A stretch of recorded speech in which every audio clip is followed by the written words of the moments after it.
Board will come back to order. Just as a friendly reminder that this, I'm still here. This is Rebecca. okay, Mute it, mute him. Did you say what you wanted? what? Okay, Now they now you guys are back on, sorry. Oh, you, Oh. you turn it No, off again. I think turn you it off. want to Turn turn it it off? on. Yeah, there. Yes, keep, Sorry, guys. See if Deb? there's- Yeah, joining the meeting. Sorry for being a few minutes late. Fantastic, we're all here. So State Board will come back to order. Just as a friendly reminder, this meeting was noticed as a special meeting, will not follow the same format as our regular meetings. This meeting will be live streamed so the public can listen in through the website. Ms. Maramba, please call the roll. Board Member Durham. Here. Board Member Flores. Here. Board Member Goff. Here. Board Member McClellan. Here. Board Member Rankin. Here, Board Member Shuffle. Here. Board Member Schroeder. Here. Everyone's here. It's Thank a you. quorum. Next item on our agenda will be an update from Jennifer Mello. Ms. Mello?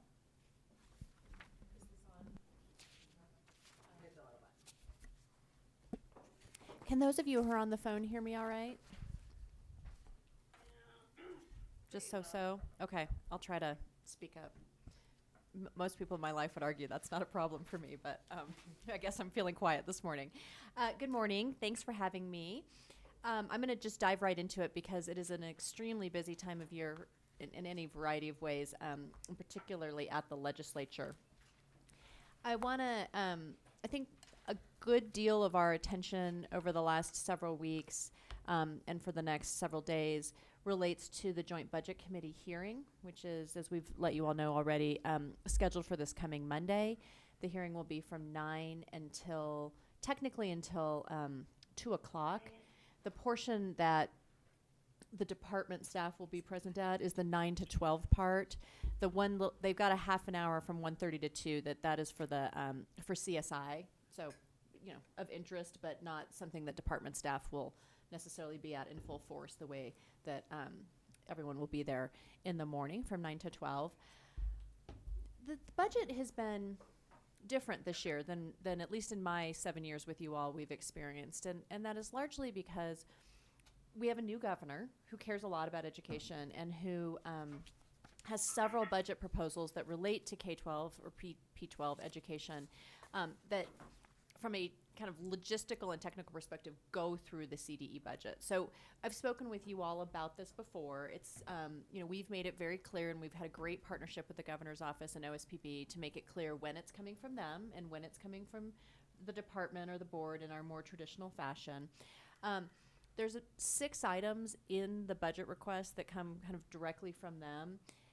And I also want to be clear that they worked closely with the department in terms of technical assistance on those. So none of them were surprises. It's not like they just said, hey, by the way, we're throwing this in. I mean, there was a process, but there are 6 things that they initiated that they essentially own that are part of our budget request.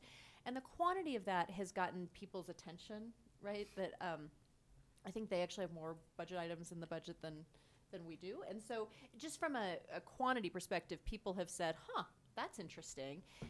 It's not unusual that the governor's office would put a few things in. It's just never been at this level. And so one of the questions we got or that came up at the Joint Budget Committee briefing, where the Joint Budget Committee staff just speaks to the committee, it's not an opportunity for the department to speak, was an inquiry into legally, what is the department's relationship as it relates to the budget with OSPB and the governor's office? So we've been doing some work to answer that question.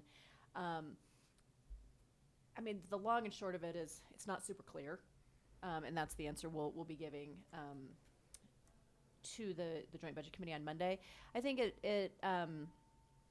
there's some interesting conversations we may want to have, and under Dr. Anthus's leadership, the department has, again, worked really hard to be a good partner to the governor's office, but also to make it clear that we report to the state board and that is who our guiding authority is. And, because of that, sometimes we can't do things exactly the same way other agencies do. So that has been an ongoing process for the last several months. I think that process will continue, and I wouldn't be surprised if that's something that gets a lot of discussion at our hearing on Monday.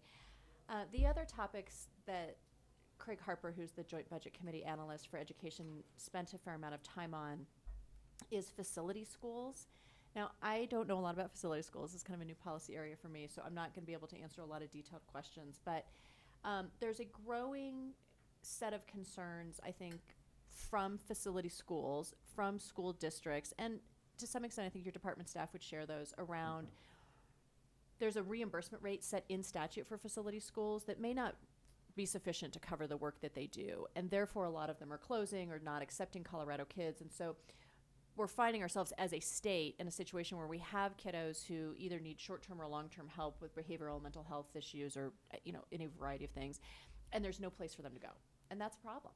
And so Mr. Harper highlighted this as part of his process. It will consume, I would guess, at least 30 minutes, if not more, of our Joint Budget Committee hearing on Monday. So that's a kind of a somewhat newer topic, at least in my work with you all, that we haven't had a lot of interaction on, that I think will be on one of the front burners. I think there's a lot of front burners. It's like a 17 burner stove and all the burners are on the front, but that will be one of them. So And on. what's that? And on. Yes, exactly. It's like we're a professional kitchen. I don't know. I could keep going with this metaphor, but I think I'll stop. So let me just pause there. Are there questions or comments or concerns that are specific to the budget and the budget process that you'd like to talk about? Board Member Flores. Yes, thank you. I just wanted to ask, why do we have facility schools, and why wouldn't Colorado kids be able to utilize their services? So again, Dr. Flores, please know that I'm giving you the highest level response, and I'm not an expertise. Facility schools exist to serve a purpose to, again, sometimes it's short term, like a couple days is my understanding. Sometimes it can be a longer term. But kiddos who, we have a legal obligation as a state to educate all our kids. Some kids Yes. may be in crisis Right. for behavioral health reasons, mental health reasons, any variety of reasons, right? The problem is we have a reimbursement rate set in statute that is so low that the providers of the service are saying, we cannot provide the service. We can't hire the people. We can't do the work for what you're willing to pay us. So we're not going to take your business anymore. And they can take business from other states or private pay kids to fill the beds. So that's the problem. But is the state paying for those facility schools? Yes, but no. They just pay in the sense that they pay the daily rate. They're not a school in the same sense as a traditional school would be. So they're private Yes. entities? Probably, my guess is most of them are nonprofit, but I they are see. not state schools in the same way that, Carl Sandburg Elementary School in Littleton Public Schools, where I went to elementary school, just a little advertisement there for Littleton Public Schools. They're not in the same way that is a public school. Right. Thank you. Jennifer? Yes, Steve. Mr. Durham. Oh, sorry, Mr. Durham, Board Look, Member I Durham, think- Vice Chair, I'm sorry. Go ahead. This is nothing new. We had this same problem when I was on the budget committee 40 years ago, and I think they were, at the time, they weren't called facility schools, they were called residential child care facilities, RCCFs. And they, the rates that they almost all are private not-for-profit schools, but the rates that they charge for dealing with kids that have serious problems, generally emotional or substance abuse, occasionally leading to criminal activity, and mental health issues are rates that there's significant sticker shock when you look at them on a per diem basis, which is, I believe, the way they all bill. So it's not something that the JBC is going to have to decide. Are they going to, in a tight budget year, it's especially difficult. They're gonna have to decide whether they're willing to pay these rates, and if they're not, what they're gonna do with these kids. Because other state rates and private rates are substantially higher, and by private rates, I mean, some of these are, you can actually have insurance, private insurance that pays some of these rates.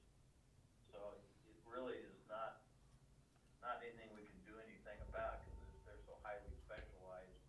I don't think we want to start state institutions to try and provide these services. Thank you for that background and context, Mr. Vice Chair, more appropriately known as Mr. Vice Chair. Thank you. Any other questions, folks? I have a question. Board Member Rankin. Ms. Mello, during the time that you were there any questions between the department and the JBC about over time? Are the prices going up a lot, and how much? And how many students over time have we increased? Are we about the same? Were any of those questions answered or asked? Board Member Rankin, so the way that this unfolded was, this was an issue that was presented by Craig Harper of the JBC staff to the committee. He gave them the data that he had. There have been a number of questions submitted to the department as part of the process that we are in the process of answering. I don't know precisely if those were amongst them. I mean, I can go back and look. I just don't have that list right in front of me. Given the nature of the Joint Budget Committee and the issues they look at, I would be shocked if that wasn't information that they found relevant and were looking for. Okay, and if they do and bring it out, would you bring it to us, please? Absolutely. Sure, Thank we you. can certainly make a note of that. Board Member Flores.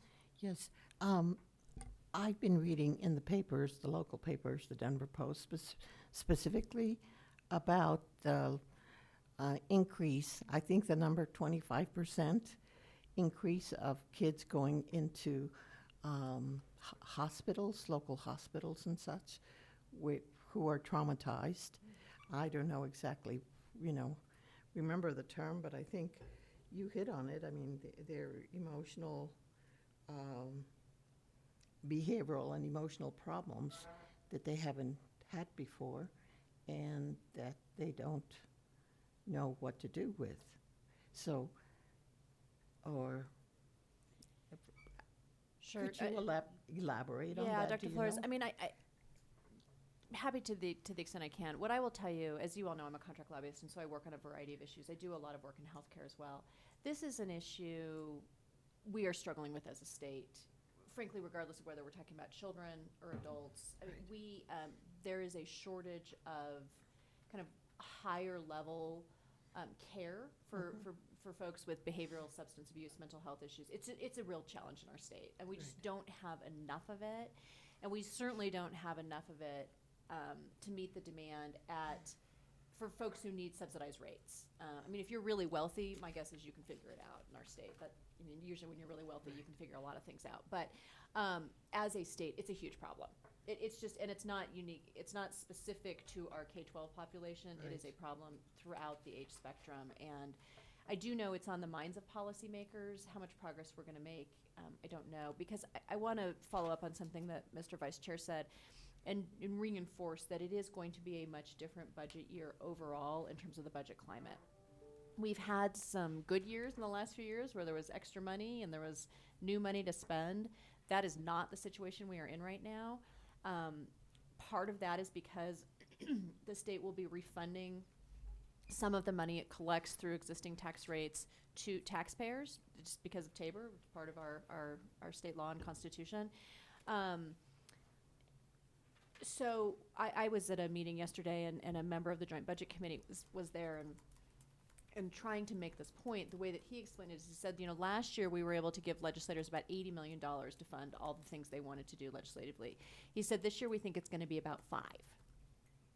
So and those are, I would not get too attached to those numbers because it's December, not March, but as a note that as a degree of shrinkage in kind of available new resources, that's a great way to explain the budget climate that we're going to find ourselves in. So it's going to be challenging. Thank you. Go ahead and on to your next Sure. items, please. Well, I just want to mention that we are working on the details for the Rose Dinner. As you all remember, we typically have that dinner sometime in the February timeframe. That is a dinner that brings together the State Board of Education members, the House and Senate Education Committee.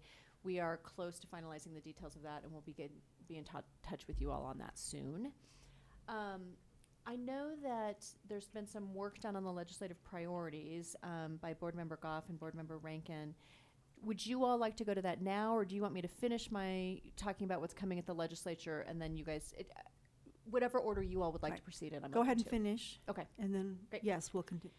Okay, so I'll just fill the balance of this by giving you a heads up on some of the things that are coming down that we expect will be issues we'll be dealing with this session.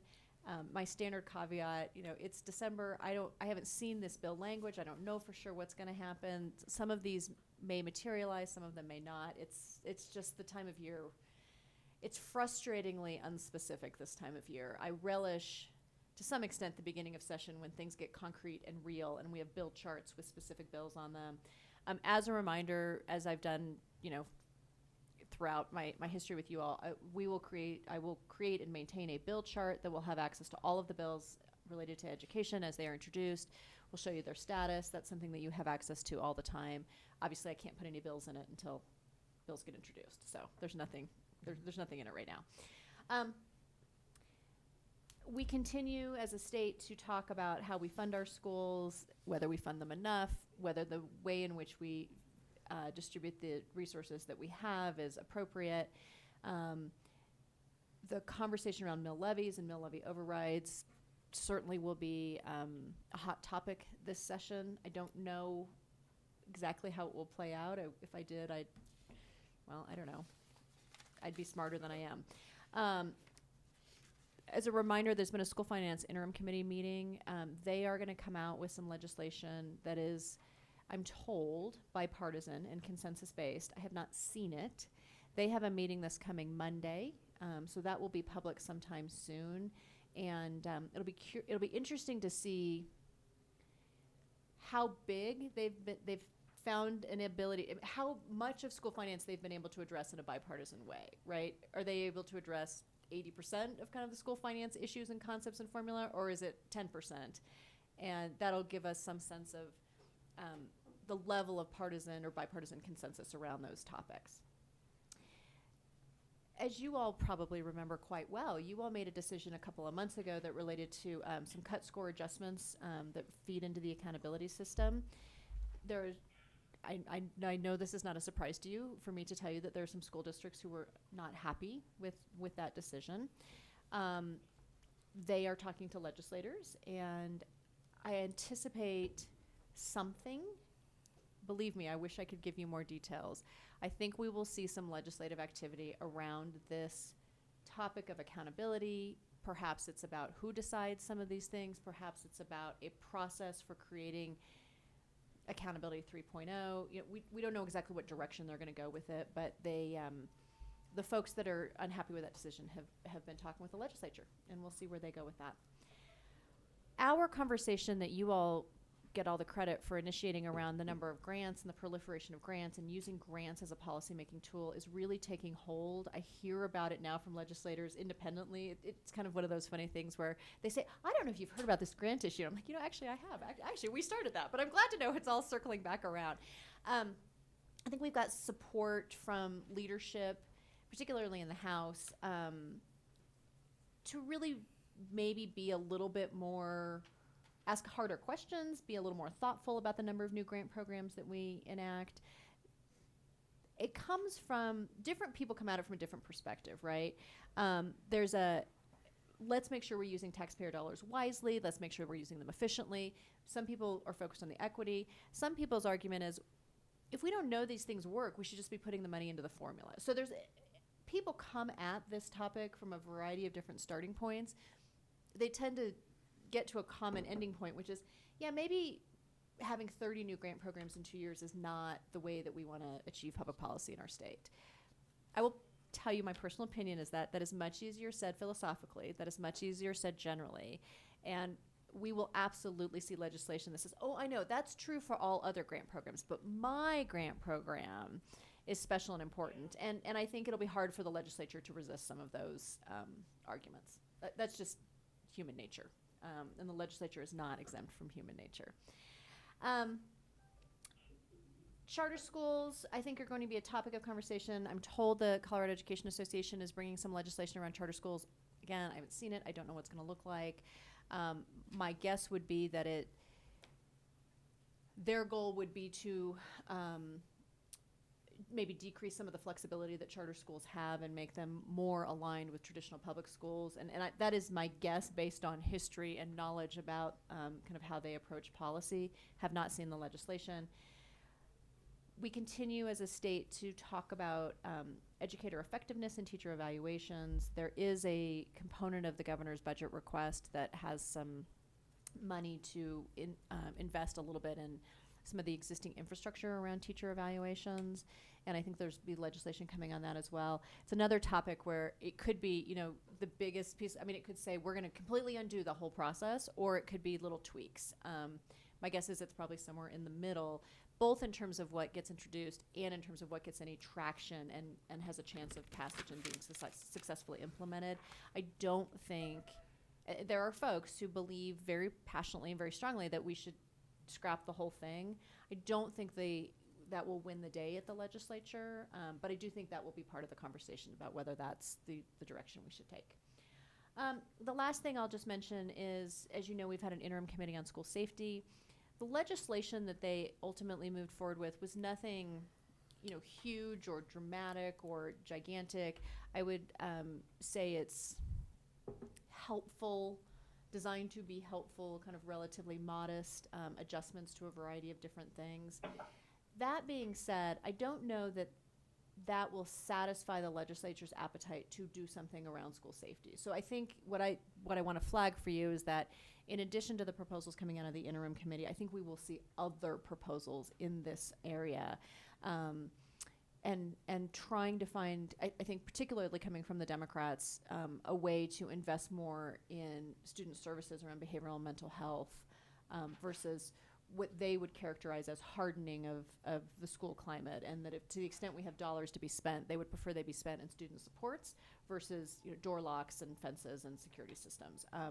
I am not taking a side in that conversation. I am just letting you know that I think that will be put forth and be something that we may need to talk about as a group depending on the legislative proposals that come forward. That's my basic update of what I'm hearing, what I think you're going to care about. If anyone has specific questions about something I didn't mention that you're hearing or want to talk about anything else, I think we can do that, and then we can go to the ledge priorities. So I have a question, and that is that I believe that a number of prior bills in the last 10 years had a sunset. Are there any bills that have dollars associated with them that are sunsetting that you know of? Madam Chair, I'm sure the answer to that question is yes, but let us get you a more specific answer in the K-12 space, right? Mm-hmm. You all may remember a couple of years ago there was some legislation proposed that you as a board took an opposed position on that wanted to essentially create an evaluation of every new law, a sunset on every new law. And your dialogue when we had that was not that you were necessarily opposed to the idea of getting rid of things that aren't working and being very thoughtful about what is working. It was more the way that particular proposal was structured didn't seem workable from the board's perspective. We're seeing a resurgence of that thread, but in piecemeal fashion, right? So we are seeing some people saying we should put sunset clauses on everything, or we should put an evaluation on everything. So it's not the comprehensive approach that particular piece of legislation envisioned, but we're seeing those concepts continue to work their way through the process. So I think that may be something that we end up addressing this year. Okay. But you don't know specifically of any dollars that are going to come back into the fold? I mean, Not off the for a tops of our number heads, of and years, and everything was nothing grants, huge. gifts, and donations anyway. Right. So those, if they weren't implemented, it's because there weren't grants, gifts, and donations. Correct. But I don't remember if there were some that were funded that just sunsetted. And you don't either. Not off the top of our heads. We will do a quick look and get back to you on that. I will say we'll probably see more of the gifts, grants, and donations. We see that when the budget is tight. Right. When the budget is tight, people want to pass something. They say, I want to get it on the statute, and I'll say it's going to be funded with gifts, grants, and donations, knowing it may never actually get funded. And we do have a variety of those that just kind of sit out there unfunded in perpetuity. Okay. We Questions, work to colleagues? make sure that there's language in those that say that if it's not funded, we don't implement. Right. Right? Because Yes. that's what would put the department and you all in a tricky position. There's no funding, and you're supposed to implement it. That's not going to work. Can't do that. Yeah. Board Member Goff. I have Yes, go ahead, please. Jane. Jennifer, is there specific talk at all under the school safety about coordinating all the programs? I know there was some comment made early that, there's no, I use the word carefully. There's no standardized approach, or a coordination of these programs or something like that. Was there any attempt to say it might be a good idea to see if we can coordinate things statewide a little better? Madam Chair, Board Member Goff, yes, that is one of the pieces of legislation coming out of the School Safety Committee. It builds on the results of an audit report that came out in, I want to say September, that reached a conclusion that basically said, hey, guess what? We have a lot of these programs, and they're scattered a bunch across a bunch of different agencies, and they're not very well coordinated. To me, that was like, which is exactly what the legislature I mean, that's what the legislature did. So that conclusion in and of itself was not earth-shattering from my perspective. It has pointed out for CDE and for the other departments that there probably are some opportunities to do some better coordination, and that work is already undergoing. We're undergoing that Underway. work to do better coordination. And there is some legislation that came out of that committee. The bill that came out of the committee needs some fine-tuning. It got a little messy in that particular hearing, and there were some amendments to amendments that did or did not get on. It got pretty confusing. So I wouldn't put too much energy into the specific language of the bill that came out of the committee. I would put energy and interest, if you have it, into the concept of some better agency coordination. And avoiding redundancies, no doubt. Madam Chair, I'm not sure that there's it didn't necessarily identify a bunch of redundancies. There's Okay. probably the one example of that is there is a suicide prevention program at the Department of Education, and there's a suicide prevention program at the Department of Public Health and Environment. They don't have exactly the same mission, because the one at the Public Health and Environment is for all ages, right? It's not just for school-age populations. That's probably the best example of, pretty similar missions in two different agencies, and an opportunity for those folks. I mean, they can't just change who's running the program without legislative change, because they were directed by the legislature to do it that way, but an opportunity to coordinate on some of the available resources and how the programs are run for the school-age Okay, population. Thank you. Any other questions, colleagues on the phone? Okay. I have one quick question, Madam Chair. Board Member Durham, go ahead. Jennifer, in the school finance committee,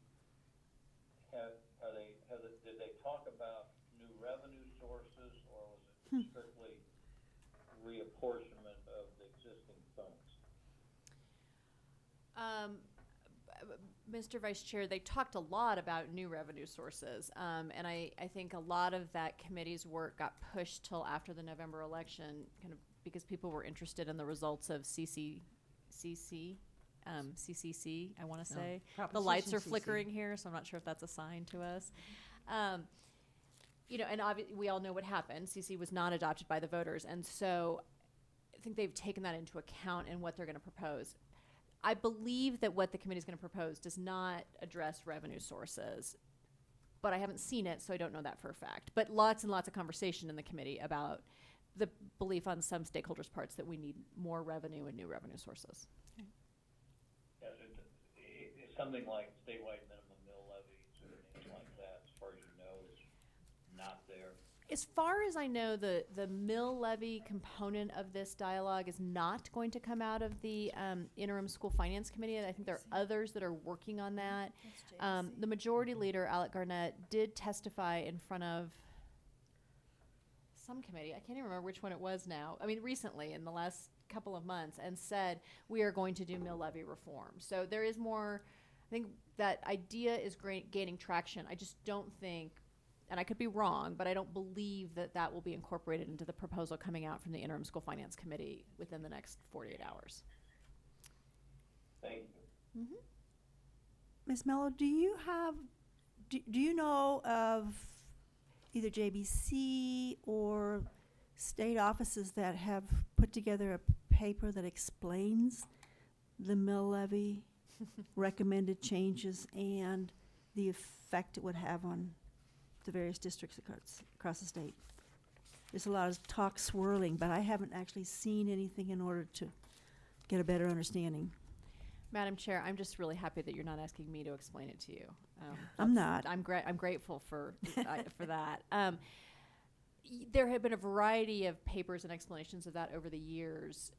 Because I don't know what the it is, I don't know that there's an explanation of how it, whatever it turns out to be, would impact a variety of school districts. Now, I think that will come.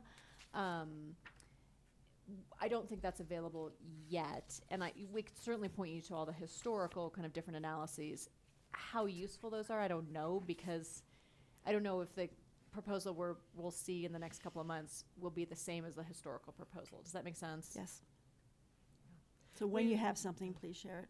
Yeah, Madam Chair, we do have Commissioner? some things just from different organizations we can share with you, just talking about the overall issue. Yeah, I would just like to Um, get an overall understanding and get a sense for the yays and nays on this. How winners and losers, if there are, in the long, sounds like in the long term, folks believe that, well, ultimately as a state be winners, but that doesn't mean that in the meantime, Yeah. there won't be districts that feel that they're not well served by that, based on the status they have right now. But I really don't have a picture in my mind Yeah. what really will happen, but I keep hearing about 10 years and the effects and the pushbacks, and What I can say I'd have a better sense again, for it if I read something. very big picture wise, historically, rural school districts have felt like some sort of reform would serve them better. And suburban school districts, particularly wealthier suburban school districts, have That have felt like the overrides. reform proposals would Yeah. not serve them as well. Now, but again, that's just keep in mind that's historic. That's been part of the dynamic. Suburban districts, nah, we're not sure we like this. Smaller, more rural districts tend to be more supportive. But that was my thought also, and then I started hearing the opposite, and I got very confused. Well, because I think, when you think about the 178 school districts we have in Colorado, and if give or take 150 of them are rural, there are different dynamics in different parts Each of our one. state that we Yep. would consider to be rural, right? So our resort communities have different dynamics. I mean, technically we consider those rural. It's a very different set of circumstances than one might find on the Eastern Plains, or might find in a county that would be considered rural but has a high oil and gas tax base. I mean, so there's a variety within that rural population that probably explains some of the feedback you're getting. Am I correct that there's a program now that the interim finance committee had, that they can put in different alternatives and get a result, district by district? Madam Chair, yes, that part of the work of the Interim School Finance Committee, which has actually been meeting for, I feel like ever, but maybe it's just 3 2 years. years, 3 years. It feels like it's been a long time. So they have hired consultants. They had a budget to do so, and the consultants have come up with this school finance kind of modeling software. It's been an interesting kind of public policy issue around how much of that is confidential, how much is public, right? Because it's a proprietary thing that this consultant has put together. So it's been a little bit complicated. They are going to have that live at the committee hearing on Monday. I don't know if they're actually going to let people walk up and put stuff Plug in and see what happens, or I mean, I don't know exactly how they're going to work that. I think the committee has really tried to find a way to acknowledge the use, the existence of the tool, and give it some broader use while still maintaining issues around data privacy, and proprietariness, and all those kind of complicating factors. It's been a hard dance When for is them. their meeting on Monday? I don't know for sure, but my guess is it starts at 9. Oh, It's everybody- right at the same time as ours. Same time as ours. Yep. Okay. Board Member Flores. No, that was my Okay. question. Thank you. Any additional questions? Rebecca? Deb? No, none from me. No, thank you. Thank you. All right, how about we go on then to the legislative Priorities. priorities for the board. Board Member Rankin? Did Ms. Mello have something she wanted to say about that? I mean, I'm happy to just offer a broader context on your legislative priorities. That's a document that you all consider every year. Sometimes you make changes, sometimes you Right. don't. Sometimes you make big changes, sometimes you don't make big changes. I had a chance to look at the changes that Board Member Goff and Board Member Rankin put together. I would describe them as worthy, important, not necessarily, I mean, they're not rewriting the entire document. I think they're adding some specificity that is relevant to the current climate we find ourselves in. Once you all adopt those, my understanding is you will vote on those. Today is a discussion, the vote will be in January. Once they're final, I distribute them to the entire legislature. Right. So it's not exactly discussion today because our colleagues really got them, last night Oh. or something like that. Okay. However, it's my intention to waive our normal procedure so that assuming there's agreement that we will vote on them in January because we want to get them out. So Board Member Rankin? We don't Yes. have hard copies of them No, it was sent to you. last night? They were sent Either last night electronically or night last before. night. And Board Member Goff and I met actually more than once, and in person once and on the phone. Initially, we ended up reviewing the ones from 2 years ago, moving on until next year. But the transition over from 2 years ago to now, we felt was very timely, as Ms. Mello said, as far as legislation that has happened in the last legislative session and how we can incorporate that into our legislative priorities as we move forward. So as the chairman said, we all have those. I encourage all of the board members to read them and be ready for a discussion if there is one. And then we will vote in January. However, in the meantime, if you have any concerns, questions, additions, subtractions, anything at all, if you would please direct that to Ms. Maramba, and then she will, in turn, relay it to Ms. Goff and myself, and we will get together and discuss it so that we do have something concrete to vote on in January. Thank you. Okay. And thank you to both of you for doing all that work. I have read it, and I think it's... See if Jane Cool. has anything to add on. Jane, do you have anything to add? No, other than, thank you, Joyce. You did a good job of summarizing that. I will say that what you're gonna get, just for clarity, what you did get was two copies, I believe. One is called the Blue Line, which is simply the new language or the changes to language that was inserted in blue font. And then I believe Angela sent us a clean copy, which is the whole thing as it would read. Right, great. Oh. Again, thanks very much. Board Member Flores? I don't want to forget, because I do have a question about the governor, Let's just make sure we finish this topic, and then we can go back to, are you going back to Ms. well, Mello, or are you going back to our priorities? the priorities, Okay. we have time to look at them, and I'm glad we do. Okay, good.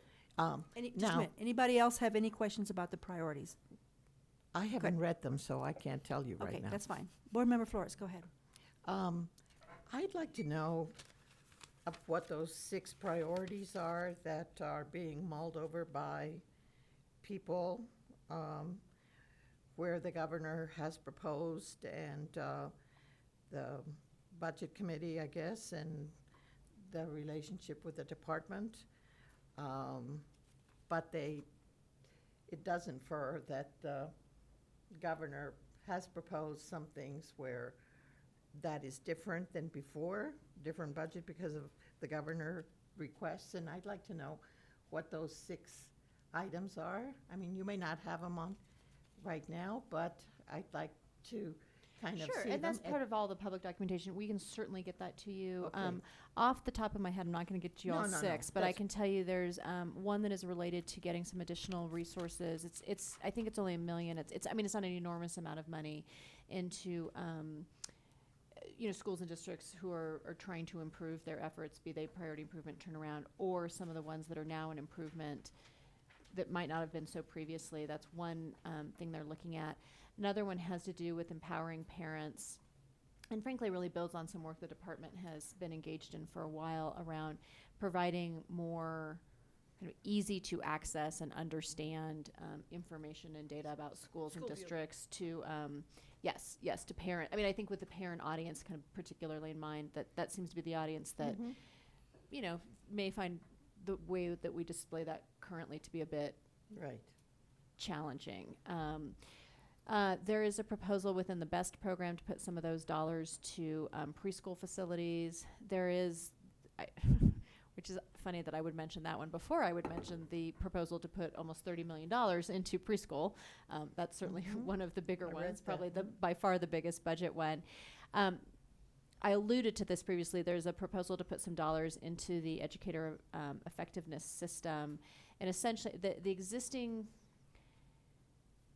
computer software, I don't know, technology infrastructure that the department maintains as a way of helping districts kind of work through that process, to give districts some dollars to help them personalize that a little bit more, or to spread ideas about how to make it more personalized or more individualized to districts. So that's one of them. And I feel like now I'm Personalized missing. for teachers or personalized for students? Educator effectiveness. So teachers. So this is Okay. the evaluation system for teachers to make that Teacher evaluation. easier for districts to personalize and implement. Thank you. And then there's also a proposal around concurrent enrollment specific to training future teachers.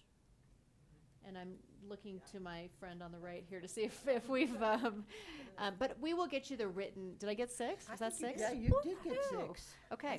I'll just remind you all that one of the priorities that, or budget issues that you all approved, that is also in there, is an investment in the department's infrastructure. It's kind of those background roles that make all the work able to happen. There's some investment in HR, in IT, in procurement.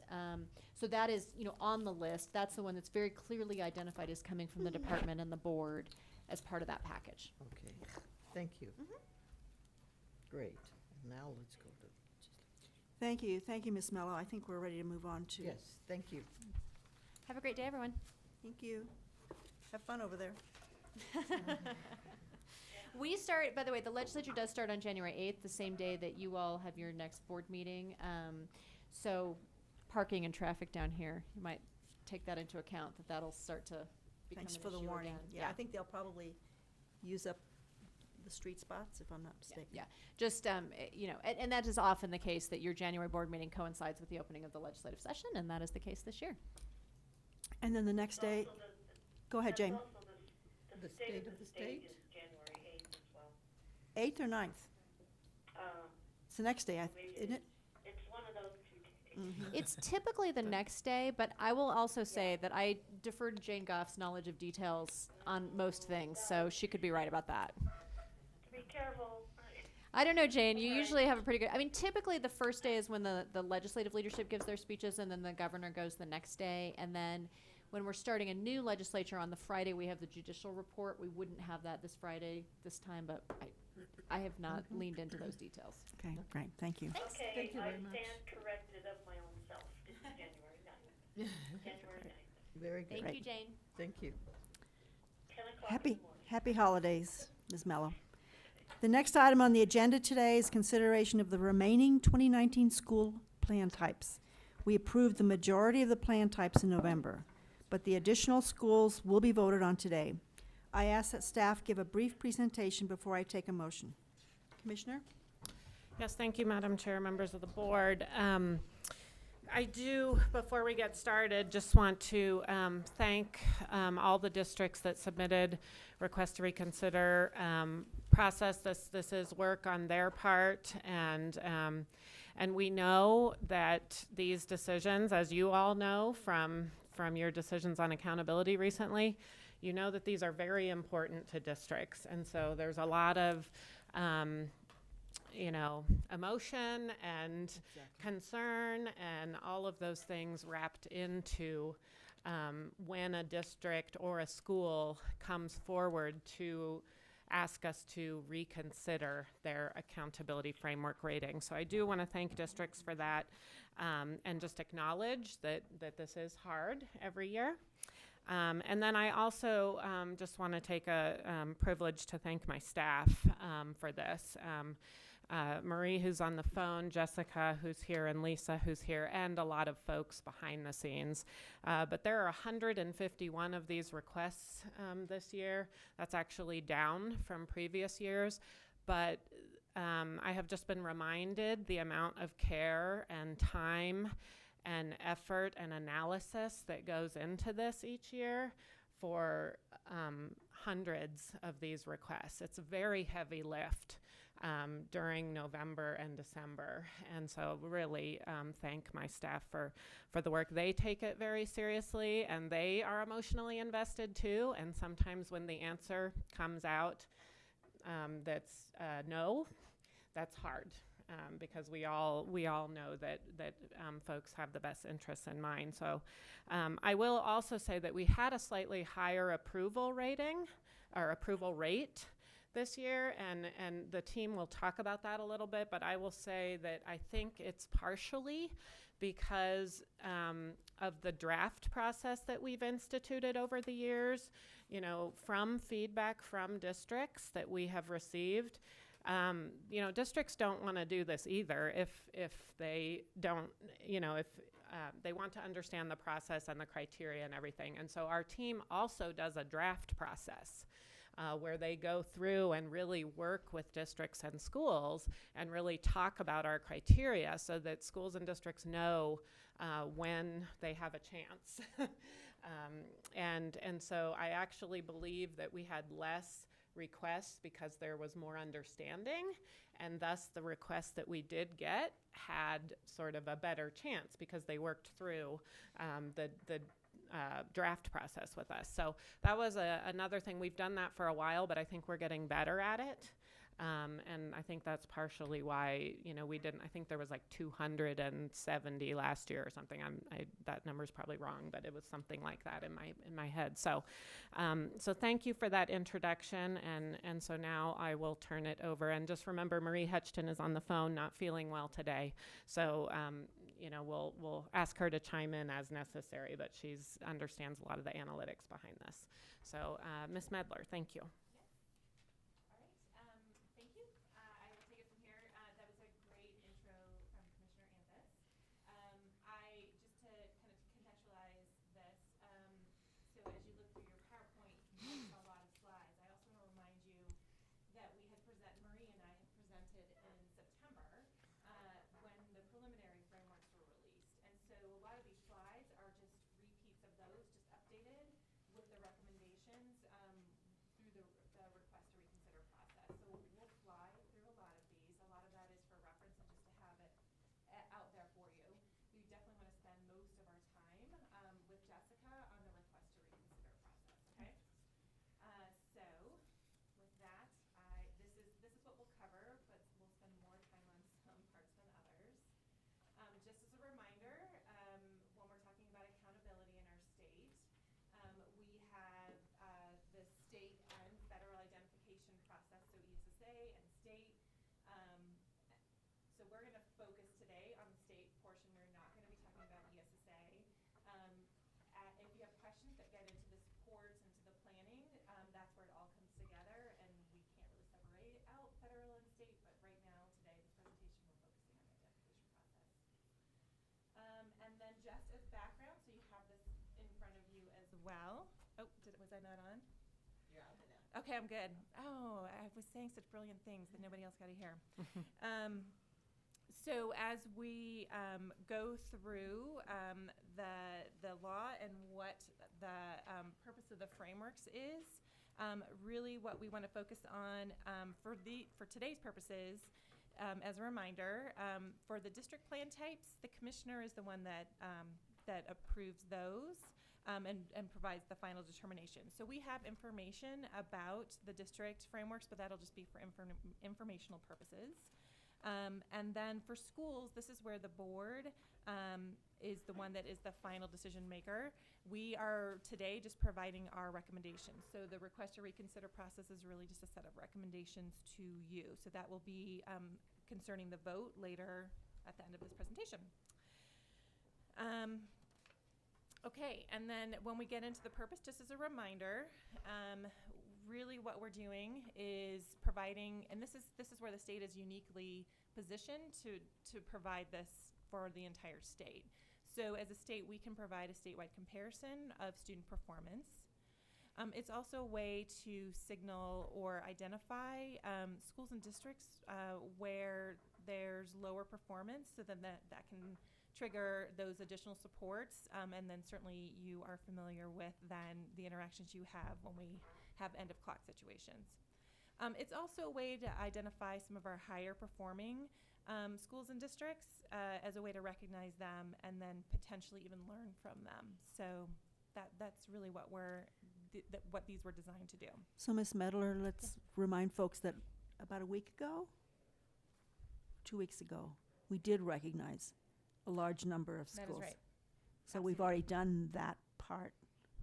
Okay, thank you. Yes, exactly. So that is one way in which we recognize some of that performance, not just of high performance, but also of significant growth as well. Yes. Exactly.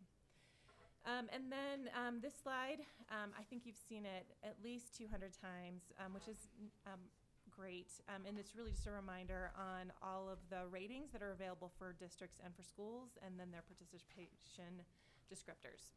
Okay. And then this is also another slide that I think you've seen quite a few times, and it just lays out the three major performance indicator types, so academic achievement, academic growth, post-secondary workforce readiness, and their weightings. This does not reflect what you had voted on previously this fall, as that would not go into effect for elementary and middle schools until 2021, right? So this is what we are working with currently. So before I hand it over to Jessica, I do just want to take a pause, and this is in line, I think, with Commissioner Anthus. As you guys know, I've been at the department a long time, but I've taken on this expanded role, so I have somewhat fresh eyes for some of this work. And so I just felt like it would be important to share some of my observations as I am engaging in this process in a new way. Just as a helpful reminder. What I have seen this team do is work as a team of internal experts on data and analysis. They have put out written policies before engaging with districts on this process. They use consistent protocols to analyze the supplemental data, right? They're very familiar with the state data, but they're also having to get very familiar with local data so that then they can do a good analysis. And it's based on now many years of previous recommendations. As they put in front of you, or as we put in front of you, a consistent set of recommendations, we also understand, as Commissioner Anthus said, there's a real human element to this. This is not an easy process. So as Jessica presents to you, I just want to remind you that this is something that we stand behind, but we also know that you can have folks kind of tug at the heartstrings. We have seen an increase in the number of approvals, but that doesn't mean that everybody's happy. And you've actually seen at least one direct communication asking for some additional consideration. So I'm going to hand it over to Jessica. She will at least provide you with a general summary of the process and then of the recommendations, and then we can certainly dig into any particular individual cases. Okay? I just felt like I needed to say that. Thank you. Appreciate that. Good morning. Thanks, everyone. Like Lisa said, I'm going to go through the process a little bit, and then I'm going to talk through the specifics in terms of the numbers of requests that we received this year, both for districts and schools, and then the department's decisions for districts or recommendations for schools. So, quick overview of the request to reconsider process. A district should engage in the request to reconsider process if a different accreditation rating or plan type assignment better describes the district's or school's performance. The department will only consider requests that meet one or more of the conditions in the request to reconsider, as outlined on the next slide. We will only consider the request and review it based on criteria outlined in policy, and all formally reviewed requests are public documents. So on this slide, there is a list of the conditions for a request to reconsider. As I just said, we will only consider requests that meet one or more of the conditions. For a request to reconsider in assigning a different accreditation rating or school plan type rating from the initial rating given out on the preliminary district and school performance frameworks. So those 9 conditions we have are listed out on this slide. They're pretty consistent from year to year. Some new ones this year would be the grade 8 CMAS ELA to 9 PSAT EBRW growth condition. Would you be kind, and- would you be kind enough to explain that one? That's the only one that stumped me. Exactly, yeah. my So that was something where that this is a 1-year condition Okay. that I believe about 9 schools and 1 district took part in putting in a request to reconsider there. We did not include these data into the school or district performance frameworks this year as part of an overall policy. If we did include the data for those particular schools and districts that I just mentioned, their rating would have improved a level. So we sort of gave them the benefit of the doubt there, saying that, based on the change in policy this year, they were lowered initially in the preliminary plan type, but we allowed them to include it for this 1 year only to then move up to the next level. So this is a growth measure Mhm. that we didn't have the data for as yet because it's a new. Madam Chair, this is the one. We did have the data for it. We saw some, when the data first came out, we saw some anomalies that looked very different than they had in the Okay. past.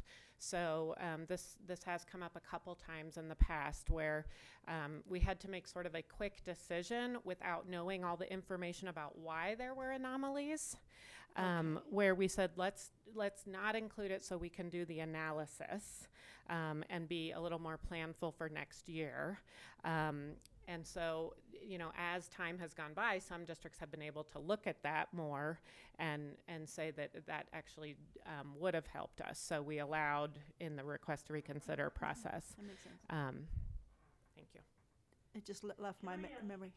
Can Board, I ask, Board Member Goff, go ahead. can I ask, thank you. Can I ask what the B in EBRW stands for? It's Reading and writing and evidence-based reading and writing. It's what? Evidence-based. Oh, evidence, okay, thank you. Okay, you do remember our request. Bingo. Yeah. Tell her to read Just the do whole the sentence. best, do the best you can. I apologize. I Tell realize her to there's a read lot the of whole acronyms sentence in with that. all the acronyms out of there. I think we do have an acronym dictionary. We do try. There's so many that we always miss a few. But yes, thank you for the But it- reminder. The sentence. Commissioner, someone who's listening out in the audience, even if we have a directory, Yes, it's about, the public. Yes, yeah, please. thank you. So it's okay, but Yes. please understand that that's where we are. You want to read, you want her to I read want you to read the sentence. read the whole sentence so that it makes sense to someone listening to us. Number 8, Oh. With all the acronyms spelled out. correct. See if I can do that. Okay, this is a test for me then too. So grade 8, Colorado measures of academic success. English language arts to 9th. What is it? Preliminary essay. Pre-SAT. Pre-SAT standards. We don't even know. We don't even know. That's the problem. Aptitude test. Right. Yes. Evidence-based reading and writing growth. Thank you. Sorry we put you on the spot. Your Ms. point Marston. is noted, though, so thank you. Yes. But in addition, the additional conditions on here have been around for quite a number of years, so those are none of those other ones are new. All right, so just an overview on the request to reconsider process for this year. The deadline for districts to submit additional evidence for the commissioner's consideration was October 16th, 2019. CD supported districts by reviewing drafts submitted by September 18th and provided detailed feedback along with offering individual office hours, which the commissioner alluded to just earlier. 26 districts participated in the draft request to reconsider process. There were 11 draft district submissions and 36 draft school submissions. And then in total there were 26 districts that participated in the draft process in total there. So a combination of district and school requests there. For the final submissions that we received, there were 18 district requests compared to 22 in 2018, and then 133 school requests, which includes 69 schools that Denver Public Schools requested to lower compared to 164 total requests in 2018. And in 2017, I think that's the number, that we were talking about earlier, there were about 239 requests. So the numbers have gradually been going down over the years, which I do think would be in part to the draft review process. There is an opportunity for districts to put in an example there, and they can rescind those requests if they, decide after receiving our feedback they don't want to move forward. So we have been refining that over the years. All right, so first I'll talk about districts. So for those 18 district requests to reconsiders that were submitted, there were 17 approvals, so that is a 94% approval rate. 6 districts were based on the impact of AECs, so alternative education campuses students on the DPF, so the District Performance Framework rating. The district rating then increased when the AEC students were removed, and the AECs had to receive also an AEC performance rating. So those are the 2 criteria in order to meet that overall condition for a request. There were 6 requests based on accountability participation impact. So that is the condition around meeting that 95% participation rate. There were 3 based on using a single school rating for the district. So those would be very small systems. 1 based on a body of evidence of supplemental data. 1 based on a consideration for a small system. And then 1 based on the famous acronym of the 8th grade CMAS ELA to PSAT EBRW growth measure there. So for the one that request that was not approved, that was regarding the AEC, removing the AEC students from the district performance framework. The district did not meet the criteria that is currently outlined in board rule. Which again would be removing the AEC students from the DPF, would otherwise cause the district to receive a higher rating, and the district's AEC receiving an AEC performance. The district's AEC did not meet that AEC performance rating, so they therefore did not meet that criteria. And as it says on the slide, districts must meet both criteria and rule in order to be able to approve for that condition for a request to reconsider. Madam Chair, may I mention something on this Please. one? Thank Go you. ahead. This one was one of those tough ones that I discussed. This was Montezuma Cortez, and it was a very challenging one. And this may be something that we want to look at in policy that we may want to bring to you. We sort of dove into the rules, and we had to do it this way because of what's in the rules, but there was a lot of evidence for this one, supplemental evidence, that did suggest, that they're making great improvements and that there's, some reason to suggest that we might want to look at the policy on this one. This was a tough call for staff, and I know it was incredibly disappointing for the district. On the other hand, alternative education campuses, is that what this, I think are really problematic for some of us. The fact that I don't think we have enough follow-up for those kids. These are the kids that are the very neediest, and yet we haven't solved very much. So, go ahead, Ms. Meadow. Can I respond to that? Yeah. And that gets into some of the support work that the department is really invested in. And this is that joint work on the state side and on the ESSA federal side. And that is, I think, actually with the identification of a lot of our AECs through our federal identification, it really has started to shine a spotlight on exactly that. And as a result, the department has been investing, piloting, and beginning implementation on support specific to these types of schools. They have very unique. They are Very unique. unique needs.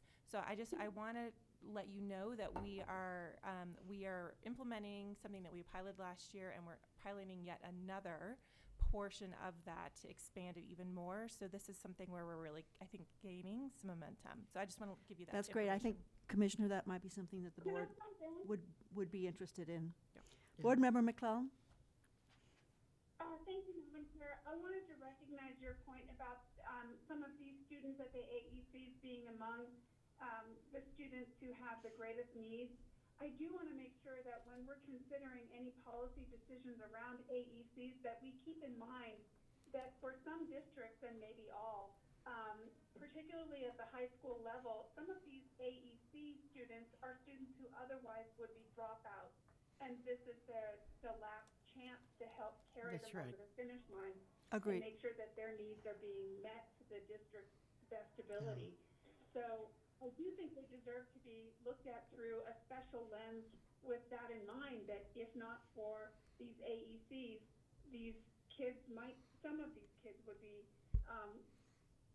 in the dropout category. So it's just important, I think, to keep that in mind. Thank you. I appreciate that comment. Board Member Flores. I wanted to make kind of a similar point that at least for one of my districts, and that's DPS, Denver Public Schools, which has several of these schools, and I think it's laudatory in a way that we have these schools and that kids do perform and they do are able to get a diploma and then go on to do good things and have a life, have a good life, where in the past, I believe, these kids were just seen as throwaway kids, and in many communities didn't have a place and weren't trained to have a place in many communities, and now they're successful and they're visible, and they do add to the communities in which they live. So I laud the feds. I laud this department for shining a light and working faithfully with this population. And thank you for doing that. Go ahead. Thank you. Thank you. So that sums up the district request to reconsider that we received. The policy is that the commissioner makes the final determination on those requests to reconsider and those district accreditation ratings. So the next is the school request to reconsider. So these are the ones that you will be voting on at the end of the day today. So first I'll talk about those that were recommended for approval. There were 104 that were recommended for approval. So 69, which is where the district requested to lower the rating. So those were in DPS. We do have a policy where if the district framework is more rigorous than the state framework, then that is a policy in which that they can follow. So the district requested to lower the rating from what the state rating would be to what the district performance framework would be. Board Member Flores. Yes, and there's a lot of discussion in that particular district, and I hear from the community that they feel that this is unjust. This is unjust for the students, and that if we have a standard for the state, we should have a standard that the district should follow that standard. And so I think that there are groups now speaking about it in Denver, and I wouldn't be surprised if there were changes made to that by specifically the new board that just came on board. Thank you, Board Member Flores. Go ahead. Thank you. Thank you. So in addition, there were 19 based on accountability participation rate impact. So that's where the participation rate was below 95%. 7 approved based on a body of evidence. So the supplemental local assessment data for academic achievement, growth, and or post-secondary workforce readiness enhanced a higher rating. 7 based on the grade 8 CMAS, ELA to 9th PSAT, EBRW growth. 3 based on a request for insufficient state data, low participation, and then 2 based on a consideration for a small system. So in total there were 78% of total school requests were recommended for approval, which is slightly higher than last year, which was 73%. So for those not recommended for approval, there were 29. So 25 based on the fact that additional supplemental data did not support a higher rating. So again, that would be that local assessment data. 1 based on accountability participation impacts, so they did not meet that criteria for the request. 2 based on calculation error, and then 2 based on consideration for a small system. Board Member. Board Member Goff, go ahead. Thank you. But among either category of recommended for approval or not, are the AECs included in those figures? Yes, there was one AC approved and 2 not approved. Okay. Just to go back and kind of before I forget, I think it's still related. I would wonder if, can we get, or do we already, and you can tell me if I've just missed it, a separate data sheet on the AEC performance ratings only? Have we ever seen that?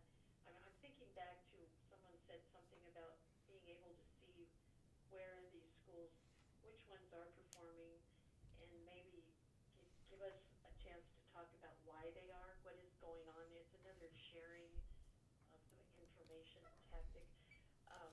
I would be interested in seeing statewide, if AECs are provided to us, all of them listed with performance ratings, and we could get an idea of overall how are we doing with AECs on performance. Ms. Medler, do you want to answer that? So to my knowledge, we've not given you a separate report. This year. This year with, Right. Regarding just the AEC plan You have in types. the past. But we can certainly get something to you very quickly, Okay. where it's just them. Good. Okay? Thank you. That might in fact be a part of the, I think it might come in handy if we're going to start talking about possible policy changes in general, but particularly for AECs, another chance to look at what are the criteria, where are schools, the AECs, how are they doing in regard to their performance? and also to the extent that you're working to make some change, to support them, that might well be all a part of one Right. piece of May I ask information. a quick question? Board Member Sheffel, go ahead.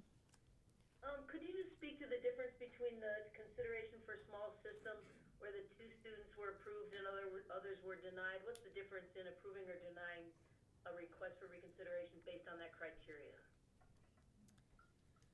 Yeah, so for a small system, it really would be based on the overall size of the school. So 2 students in a much larger school would have much less of an impact than 2 students in a much smaller system. Typically, the smaller systems we're talking about are also using the multi-year framework as their official report rather than the 1-year framework, which we can typically give for larger systems. So that's kind of a high-level summary of the difference between those, why requests might be approved and why one might not be approved for that. Okay, thank you. Go ahead, Ms. Watson. All right, thank you. So finally here, so those were the district and school requests to reconsider, the summary of those.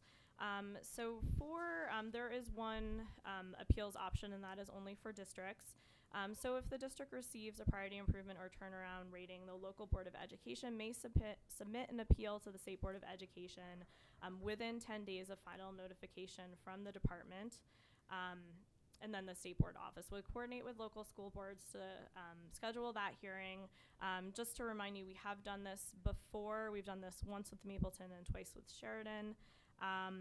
And for this year, of the requests that would apply would be Cortez, which we talked through, which was a district request to reconsider that was not approved, and the district is in priority improvement. That was the one that would apply this year. And then there is no appeals process for schools. So the 10 days, excuse me, Madam Chair. So, They've already gone through it. okay, Mm-hmm. thank you. Thank you. So now I will pass it on to Marie. I will pass this on to Marie, who is on the phone. So I will say, Marie's going to make this work because she's amazing. You guys know that. There is a bit of a delay in the phone, but there's also a delay in the screen. So she's going to do her best to just talk through, and I'm going to do my best to choreograph this with her. Okay? And we should be, giving you a heads up. we should be patient. Just give me a look. Okay. Thanks. Thank you. Okay, Marie, hit it. Thank you. I appreciate that. Sorry to not be able to be there in person, but I really did not want to share pink eye with everyone, so I'm keeping that to myself. Thank you, thank you. Thank you. Universal thank you. That's a unanimous. Yes, it's an interesting experience as an adult, I can tell you, and I don't think anyone else needs to have this. I've had it. And now having gone over the request to reconsider outcomes that Jessica has provided for you, I wanted to give you sort of the short overview that we do every year of the final accreditation ratings for districts and the school plan type ratings, so that you can sort of see the trends that we've seen over time and the proportion of schools and districts that are falling into each of the different rating categories, just for your informational purposes. The next slide, Lisa. Oh. So the first thing that we're going to be looking at is the district results. And so we see here, for 2019, that there were 11% of districts accredited with distinction, which was a little bit down from what we've seen in past years. But we've had sort of an increase in the number of districts that were accredited. So we're now at 60% of districts accredited, 27% accredited with improvement plans, 3% with priority improvement plans. And we have seen a reduction. We actually have no districts who are accredited with turnaround plans this year. So that's been sort of, the results are fairly consistent over time, but we have seen maybe slight upward trends, which is positive. And then on the next slide, we just show you that same information, just as sort of a bar graph, so it makes it easier to compare the actual trends over time. And again, you can really see here that we've had an increase in the proportion of districts that were accredited, and sort of a bigger concentration there. And so for the next slide, we also always sort of give you a high-level information about the changes in district accreditation ratings. And so this year we did see 76%, which was 141 districts, receive the same plan type as they did in 2018. So that's, pretty significant majority of districts are having consistent ratings over time. We saw 11% of districts, which was 21, increase at least one level in comparison to 2018, and 6 of those were as a result of the request to reconsider decisions. And then there were 9% of districts, 17, that increased one level from their preliminary rating, again, as a result of going through the request to reconsider process, but this was not necessarily an improvement over their 2018 rating. And so the table below shows you sort of in greater detail the number and proportion of schools that moved up or down by, 1 or 2 categories, and then some of the insufficient state data ratings that we also have. So that's just for your informational purposes. Won't go through it in any greater detail. We did see for participation impacts this year that there were 5 districts whose final ratings were decreased due to accountability participation rate being below 95% in 2 or more content areas. And so remember that accountability participation rate is the one that does not penalize schools for students who have parent excusals for not taking the assessment. So this is, just for schools whose students did not actually have a valid reason for not participating. And so we also saw that 63 districts received plan types with low participation, and that is having overall participation rates below 95% in 2 or more content areas. And so those are the ones that the parent excusals are factored into the not so low participation flag. So that's kind of our very brief overview of the district results. Ms. Hutchins, hold on one moment, please. Board Member Flores. Okay. Do we have enough, I guess, enough education for parents to understand how important it is if their children are taking or are not taking the test? And do districts facilitate a process whereby these referrals are not, how can I put it, are straightforward, and there's no games about kids whose parents may not want it? Or are those letters available. I'm just thinking of literacy, of the literacy of some parents who may not know. And I never thought that, you know, when I was teaching, that was a big problem. And I realized that there are parents with literacy problems, and that, you know, districts should facilitate some kind of educational programs for those individuals, so that they know about the consequences, and that some kind of a form letter maybe is available for these parents, some kind of education, so that either districts will not be penalized. Certainly, I think it's like in voting. You undervote or you overvote sometimes, because you know, there's education needed on that side. And I'm not proposing that either, you know, for either side, but just that we make it fair to everybody who's participating, and those parents who are not participating, and that those forms are available. Commissioner, do Chair. you want to field that Yeah, question? thank you. We don't even have to see each other anymore. So we do put some information out sort of in a very neutral form Exactly. for districts to use, and in the way that they see fit. It's a tricky line with the policies, the way the policies are. They're sort of, you know, I'm not sure I'll have the language exactly precise, but the department is sort of not allowed to encourage or discourage participation. And so we try to provide very factual information about the tests, what they're used for, and then districts really make those decisions about how they want to proceed with the forms that they need to have their parents use to either decide to opt out or not. Okay. Thank you. Ms. Hutchins, you're on again. Hi, thank you so much. So then, the other thing that we have to look at is the school plan type for both. And so for the schools, we did have an interesting situation where you had approved the majority of the ratings in November, but there were, in addition to the request to reconsider, there were some additional schools that the district needed to take action to provide a rating for that school. And so there were three sort of types of schools that required this district action. So there were new schools. So those schools do not have any state data, so we were not able to provide a preliminary rating.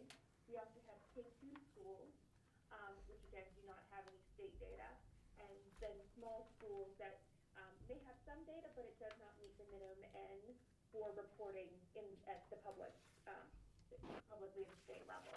And so for each of these three types of schools, CDE does not provide a preliminary rating, and so then the district is responsible for assigning the plan type for these schools. And so we collect that information during the fall, sort of paralleling the request to reconsider process. And so we saw that there were 52 schools total that required district action, 20 new schools, 32 insufficient state data schools. 36 of those schools were assigned a performance rating by their district, 4 schools were assigned an improvement rating, and 12 schools were assigned an insufficient state data rating by their district. And so incorporating both the request to reconsider results and those district action results, we, on the next slide, showed you the ratings over time summary. So we'll see here results by plan type for 2017, 2018, and 2019. And you can see that this year there 1,256, or 68.6% of schools received a performance plan, which is pretty consistent with what we've seen in previous years. Mm-hmm. There were 21.6% of districts that received an improvement plan, 6.2% of districts a priority improvement plan, which is a slight decrease from the past, And then a turnaround plan, there were 2.2% of districts, and insufficient state data was 1.5% of districts. So these were actually fairly consistent with previous years, nothing extreme. And as Lisa and Heather had mentioned at the beginning of the presentation, this does reflect the the previous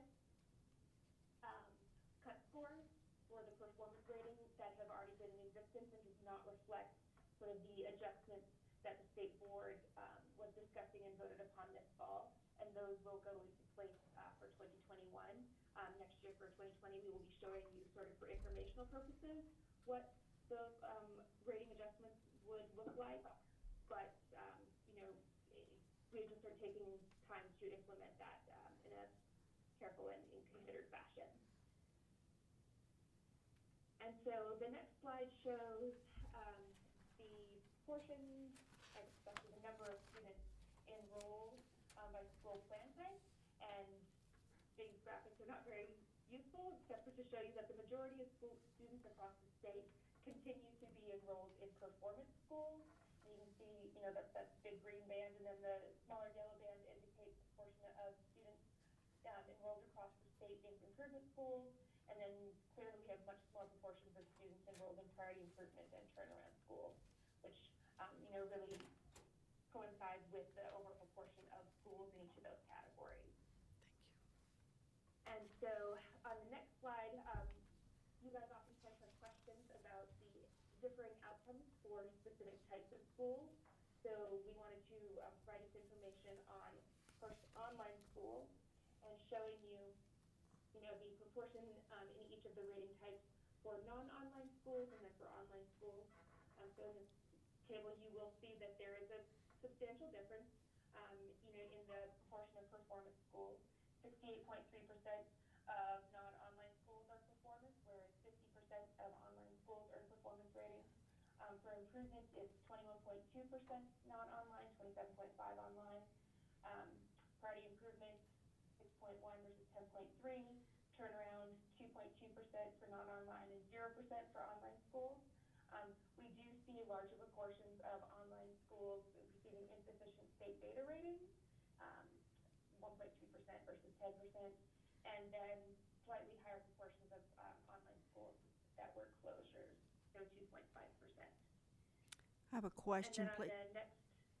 Yep. I have a question, and you might not be able to answer it, but maybe later on. I'd like to know the total number of students enrolled in these online schools compared to the total number of students in the other, because the numbers for the online schools are actually quite small, and so the Yes, percentages would change dramatically with a change in one or two schools on the one hand, but on the other hand, if the number of students is very large, then that has a different impact than if the numbers are very small. Thank you. That is an excellent point, and we do have online schools that tend to be oftentimes fairly extreme, of either very small or very large. So we can definitely investigate and look to see how many students fall into each of these different performance rating categories for the online schools and provide that information to you. Thank you very much. Really quick, let me give you this number right now and I'll confirm, but about 2.4% of our total public K-12 population is in online schools. 2.4%? About that, yes, about 20,000 students in the 2018-19 school year. That includes multi-district and single-district online schools. Thanks. Thanks for that. There we go. Things that are in my inbox. Ms. Hutchins, go ahead. I think we're okay now. Okay, and then another type of school that we're always interested in is the charter schools. And so for charter schools, we do see pretty comparable proportions of schools identified for performance ratings, so about 67.5%. There's a bit of a difference in the portion of improvement schools, so 22.5% of non-charter schools are identified for improvement ratings, and about 14.2% of charter schools.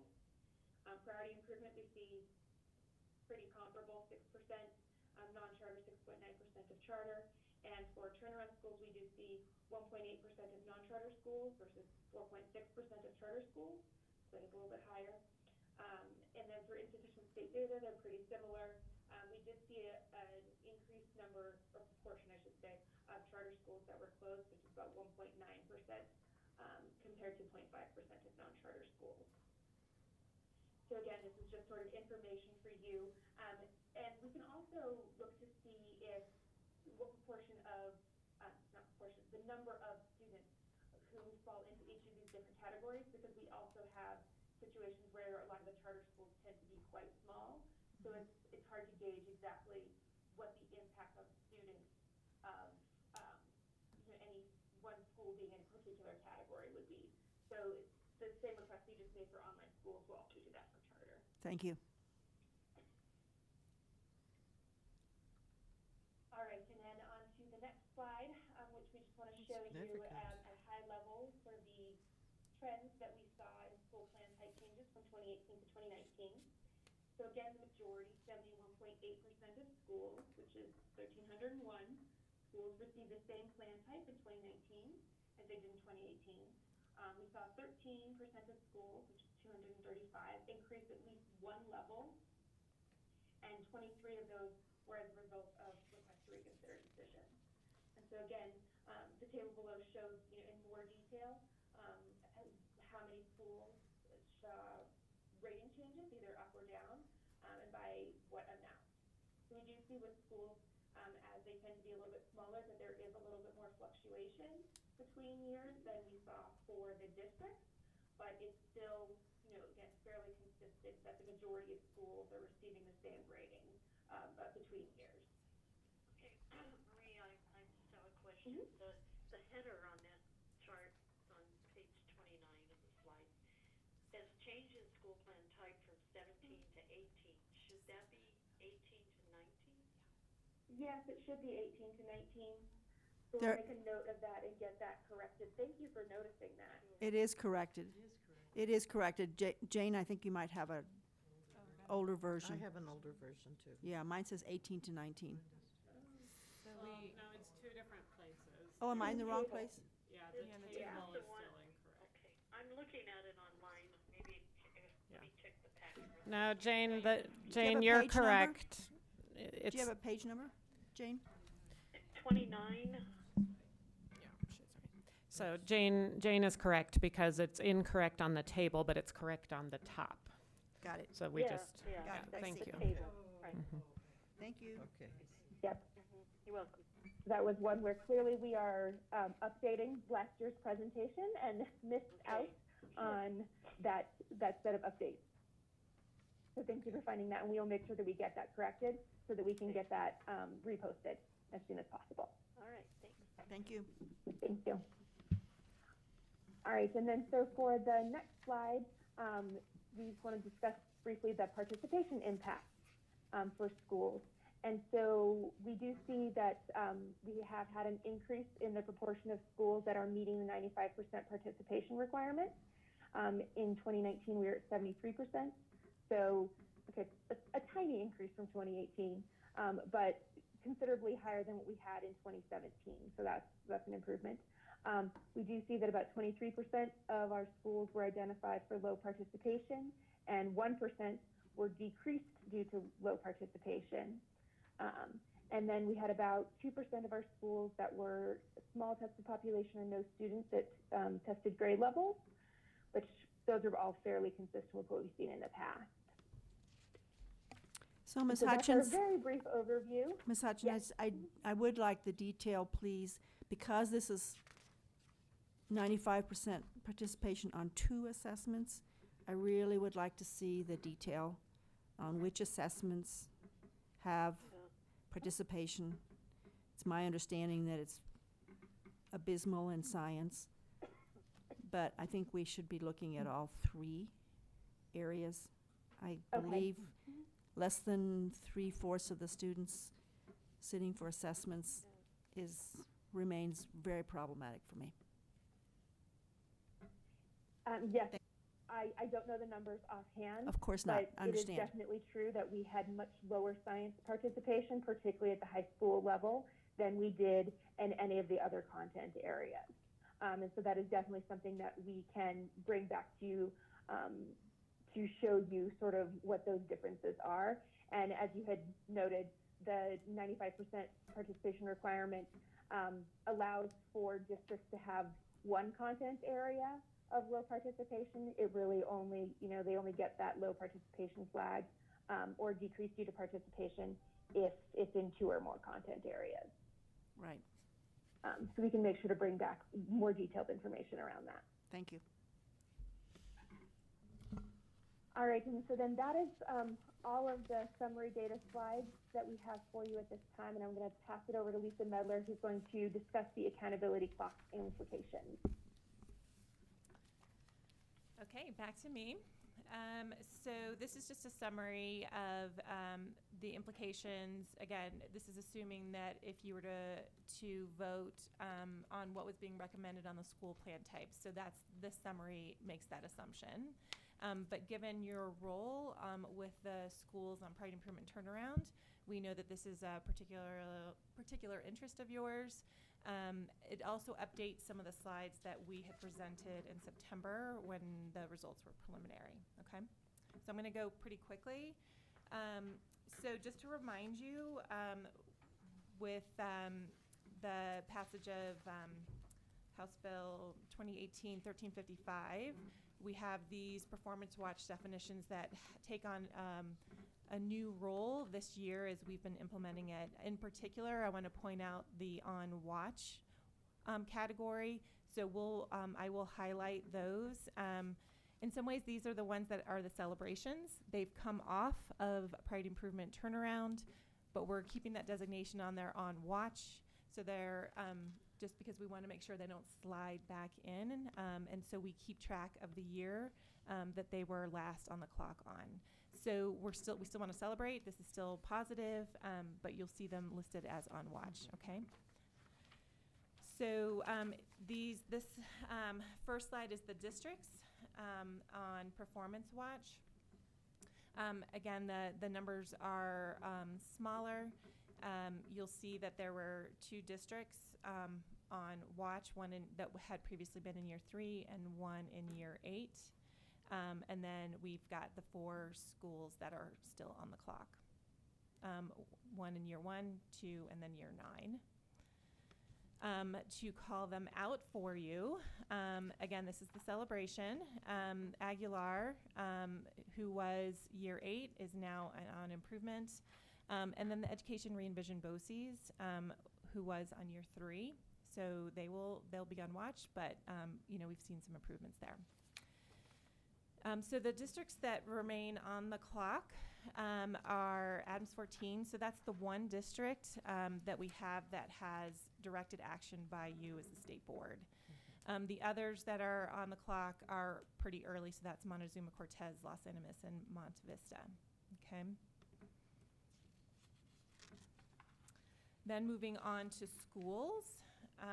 We have a variety of schools ranging from year 1 to year 9. So those numbers are listed there for you. And then we have a couple that are on hold. This is some of the participation issues. So those are just remaining on hold, and we're still working with those schools. And then we've got the 28 schools that are on watch. So again, making progress, still providing supports for them, but also celebrating their movement forward. And then the grand total, are the not on the clock is certainly significant. So don't want to lose track that 90% of schools are not on the clock or even on watch, okay? So to call them out a little bit, so the schools that are on watch, we have listed out the schools that are by year on watch. So you can see them there. So year 3, year 4. We've got a mix of schools in there that had action directed by you as the state board in there as well. So as you look through, some should look really familiar to you. I do. Right? And then moving on for the schools with directed action. So you've already met with these schools, their districts, and you've directed action for these schools. So we have a variety of schools in year 9, 7, and 5 here. So again, these should all look familiar to you as well. So the idea was really that you now have them at least listed out in a report for you, okay? I'm gonna keep moving. So then we've got a handful of schools that are on the clock and that are coming before you in the 2019-20 school year. And so you will be interacting with them in January and February for end of clock hearings. So that is Manual High School, Abraham Lincoln, Central High School, and Bill Metz. The first two are in Denver, Central is in Pueblo, and then Bill Metz is in Monte Vista. So CDE has been working really closely with staff and getting prepared with them, so you will be interacting with them, okay? So that takes us to the next steps. Unless you have any questions, I really went through that very quickly. Again, this was sort of an update, but also just a way to lay it out in hopefully very explicit fashion for the clock. Okay, I'm going to keep moving. Hold on. Colleagues, any questions? Deb? Rebecca? No, I'm good, thank you. Okay. Steve? No, this is making sense. Thank you. No, Okay. thank you. Thank you. All right. So I think for us, this portion gets to the next steps, and that is, we want to really check in and make sure that you're comfortable with the department's recommendations around the schools, particularly around requests to reconsider, and to see if you have any questions regarding district action, and then we can get into when you're ready to vote. Board Member Flores? Right, I just want to go on the record for asking about Manual and Abraham Lincoln High School. Were these schools, were their rating lowered by the district, or was it just something that we did?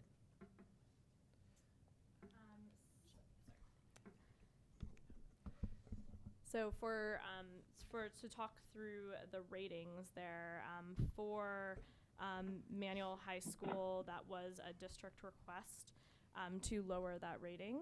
And then for Lincoln High School, I believe that was the other one you requested, that Yes. was a body of evidence request submitted by the district to raise that rating, which we did not recommend approval for. Okay. So one is lowered by the district, Correct. and one was, they actually sent in material to upgrade or to, or recommend a higher rating, but the state did not approve that. Correct? Mm-hmm. Thank you. Can I just add a little on there? So Denver, because they have their own framework, they submit requests for Right. any I understand. school that isn't aligned. So there was a whole lot of others. These two are hard because they are at the end of the clock. I Right. believe, Jessica, correct me, but Manual came out as priority improvement on the state rating, Yes. and the district lowered them to turn around. So regardless of the outcome, they were going to stay on the accountability clock. But I think it's important for you to note, and as we get into prepping for the hearings for those that are in February, if you all vote to approve the recommendations, and then we'll send out scheduling notifications for those. But to note that the history of those schools, some years, those schools are at year 5 or 6 now because the district lowered and the state didn't have them at that level for years back. Other years, the state had them on priority improvement or turnaround. And we'll go through all of that during the hearings, but I just want to make sure you guys have that context, start hearing it now, because it's confusing and it's a different situation than we've ever been in with schools before. Right. So, And that's why I think I get a lot of questions on yeah, that. absolutely.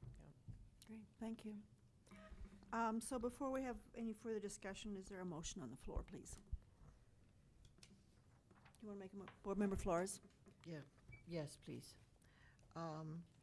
I move to approve the department's recommendations concerning 2019 school plan type assignments based on the preliminary school performance frameworks and request to reconsider recommendations if applicable. Thank you, Board Member Flores. Is there a second? Second. Thank you, Board Member Rankin. Any further discussion? Or are we ready to vote?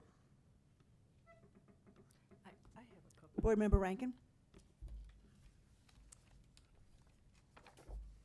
I just want a big, higher level than this right now. We're talking about some federal, some state, but we're talking about the state information now. I understand that. However, money comes from both sides. So there's an awful lot of work that goes into all of this, and some of the numbers look the same, but are those the same schools? You see where I'm going with this? I mean, it could be 60 schools every single year, so that's really consistent. We say, okay, this is really good, but is anyone really moving a lot because of this? As you know, I'm not a champion of frameworks because it's so complicated. But I just wonder if you have any input on this overall. That would be number one, and you can incorporate this into the second part. To my knowledge, I believe Ms. Watson told me we've been doing this for 9 years. Do we have a trend or a feel for 9 years of work? Or are we spinning our wheels? Is this really something that everyone digs into and schools, or are we just trying to get away from it? It's a lot of work for our department. It's a lot of work for my small school districts and small schools. And I just cannot get a handle on the impact.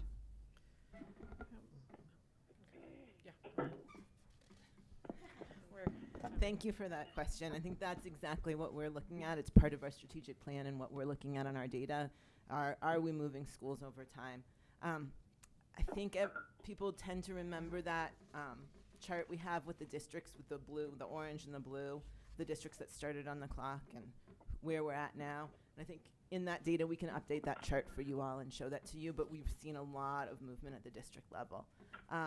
I think we are also seeing school level movement, not as much probably as we want to see, but we're working on getting those numbers updated. We're, especially in our strategic plan, tracking that 2017 cohort and trying to see, are we making progress with them? It was kind of where we started our easy work and our school improvement work. So we want to see that those schools are moving over time. We saw that with 18 data. We're looking at the 19 data right now, and we'll send you all those updated. But I would say, yes, we're seeing progress.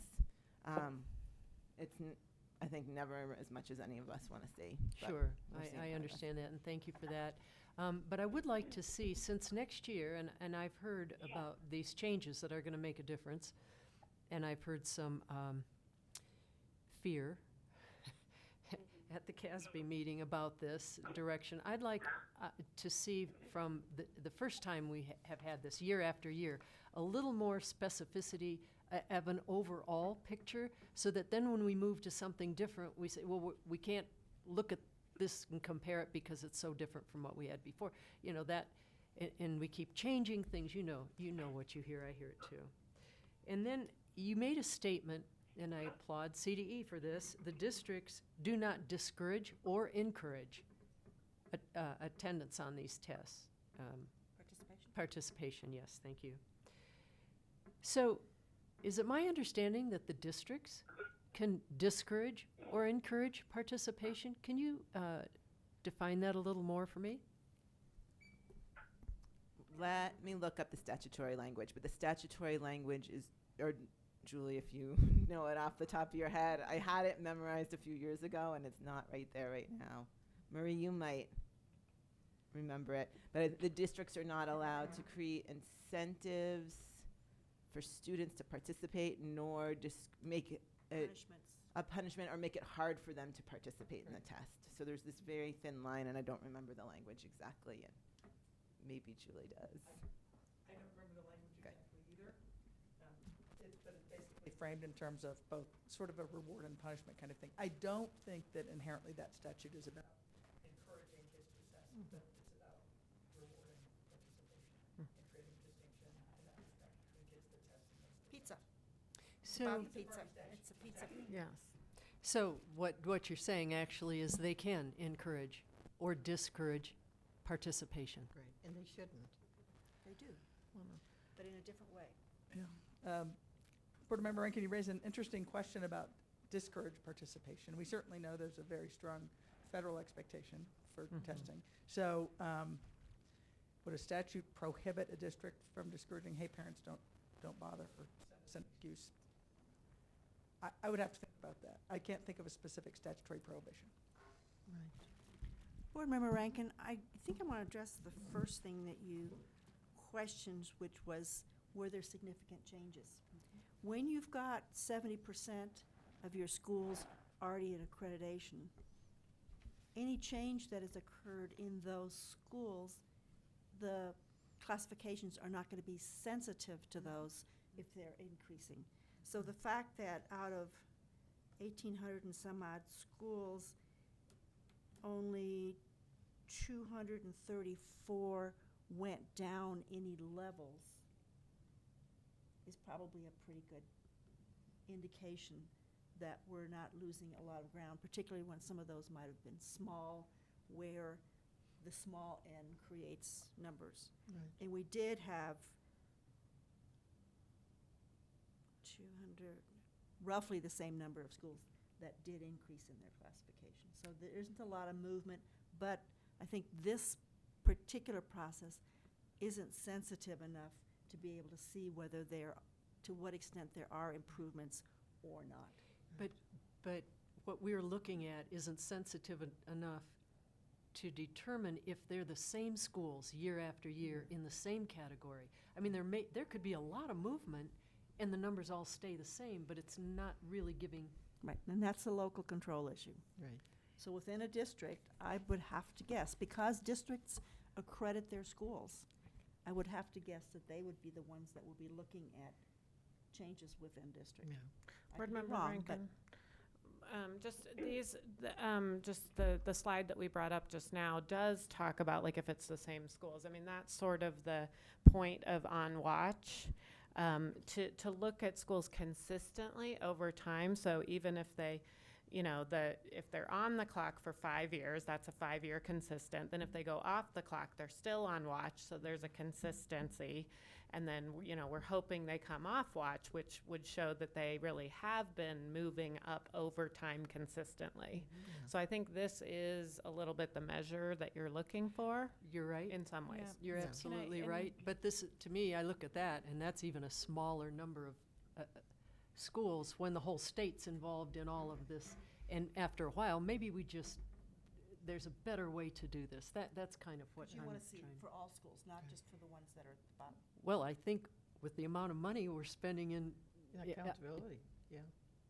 Yes, thank you, Dr. Um, Flores. But I think I'm just rolling the dice out there to get some further thought on this. Right.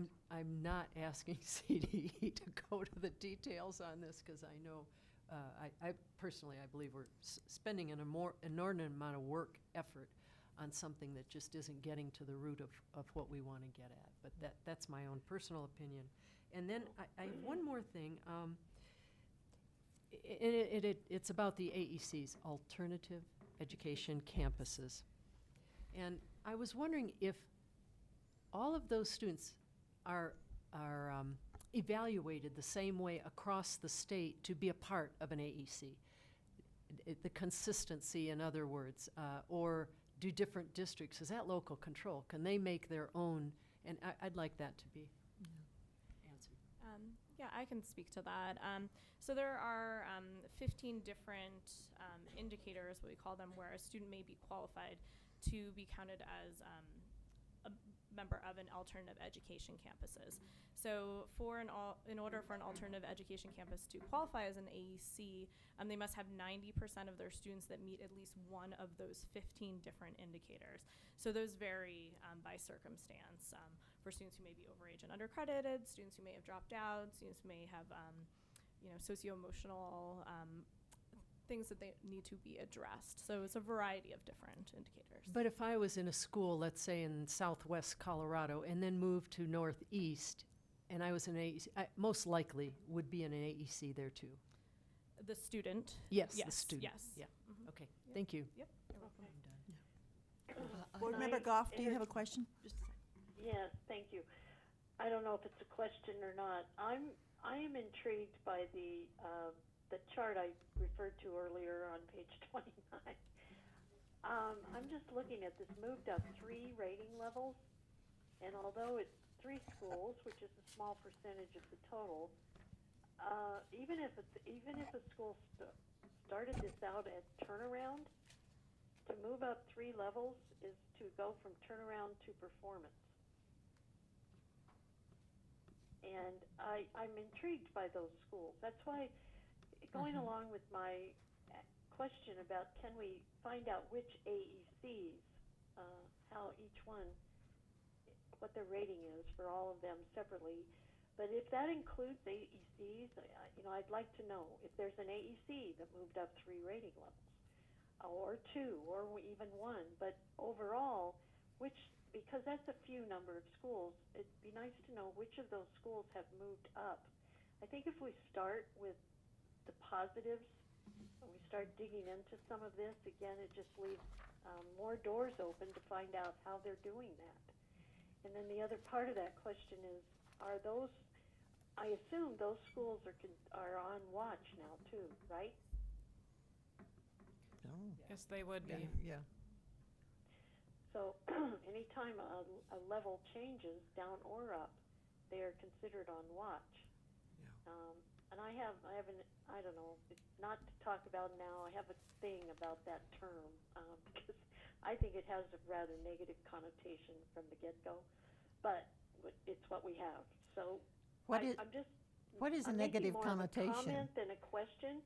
I support anyone who's also asking for some specificity, particularly which schools, as long as we can make information public, which schools are making these moves, especially in these pretty significant categories. And that would include going down too. Any school that's gone down 3 rating levels. Yeah. What in the heck is What's happening? there, Exactly. or not? So that's my comment on it. And one quick question, I guess, for the commissioner, maybe at this point. Over the years, how many decisions have we made, if any, about granting a request for reconsideration or not, have been in that small percentage difference between one rating and the next up? Because even though our recent correspondence with Jefferson County on the school mentioned it was within such a small percentage point difference, and I'm just curious, have we ever, where are we as far as the number of instances where we've discussed changing or not a rating based on that within 0.01% of the next rating? I know. Yeah, thank you, Board Member Goff. Those are the really hard ones, and we do get a number of those requests each year when a school or a district is very, very close to a cut point.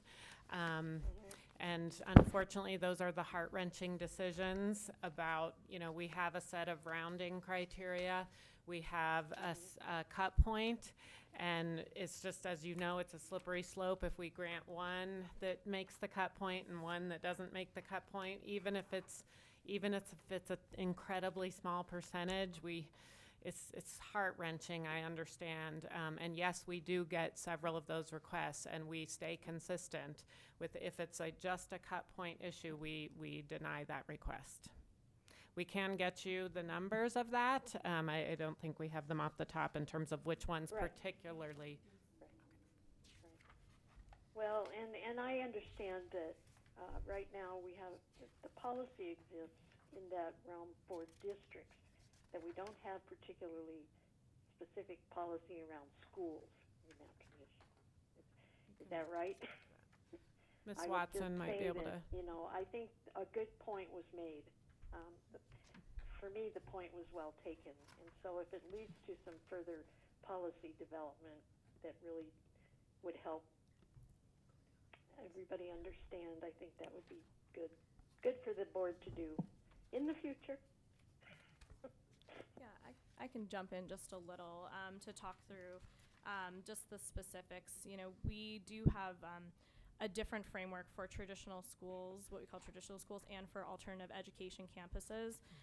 Alternative education campuses have the benefit to include more of their local data directly into their framework, which is why you know, there is a difference in the total number of points assigned for alternative education campuses and for traditional schools. But with that said, like what Commissioner Anthus said, there are always going to be schools that are, you know, close to that next level, and that, you know, pain point of being very close is definitely something that, you know, tugs at us when we review these requests. But we do use a consistent framework for all alternative education campuses, so they are compared against one another. Thank you. Board Member Durham, do you have any further questions or comments? No, I do not. Thank you. Board Member Sheffel? No, thank you. Board Member Rankin? No, thanks. Board Member McClellan? No, Thank you. Board Member Flores? I do. Thank you. I wanted to ask about, and I know we gave awards to schools on growth and schools on academic growth. And so I know that that if we show light on those schools and that are growth. And I read an interesting article about those schools that do grow a lot, but that are in the lower part of academic ability. And those are hard to serve schools. And the article made quite a, I don't know, saying that, you know, if schools start at a certain level and then grow, I mean, shouldn't we reward them? And I know we do reward them, but do we actually really think about the growth that they have made in comparison to other schools that may have just, you know, are at level, meaning at, what's the term, at accreditation, but just grow just a little bit. And how, I'll get that article and share that with you all, because I thought it was very interesting. And how, you know, we just sort of pound on these schools that stay, and yet they just have grown and worked so hard. And the people within those schools, I'm talking about the administrators and the teachers, but they just, you know, either because of transiency or because of economics, basically, do not get to the accreditation point. And that growth should be, you know, rewarded somehow and looked at. And we do some of that. But I'm just wondering if we had, some do it more than others. And I think that growth, academic growth, should be rewarded, especially given that, you know, we are a state that has over 1 million kids that are in that category of being needy economically, and how hard that is. And shouldn't we be rewarding those schools, because it's not really the teachers or the school's fault or the parents' fault, it's our economic system in a way that does this. And just talk more about that reality. I mean, we're going to send this information to the feds, and we are going to name those schools and such to the feds. And I guess I'm speaking also to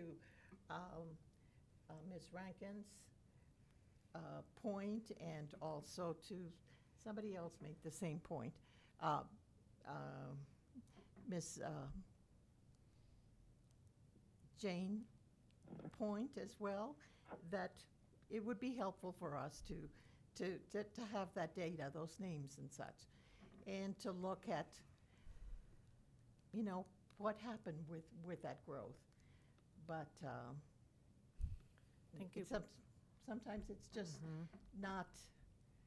not explained to the public, or the public may not get enough information of what that growth really means in those schools. Thank you, Board Member Flores. Thank you.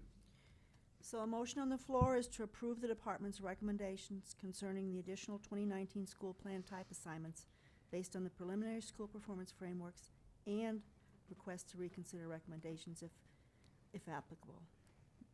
Motion was made by Board Member Flores and seconded by Board Member Rankin. Ms. Marama, could you please call the roll? Board Member Durham. Yes. Board Member Flores. Yes. Board Member Goff. Yes. Board Member McClellan. Yes. Board Member Rankin. Yes. Board Member Shuffle. Yes. Board Member Schroeder. Yes. That's a 7-0 vote. Passes. Thank you. That's the end of the meeting. We will resume January 8th. In the meantime, happy holidays to all.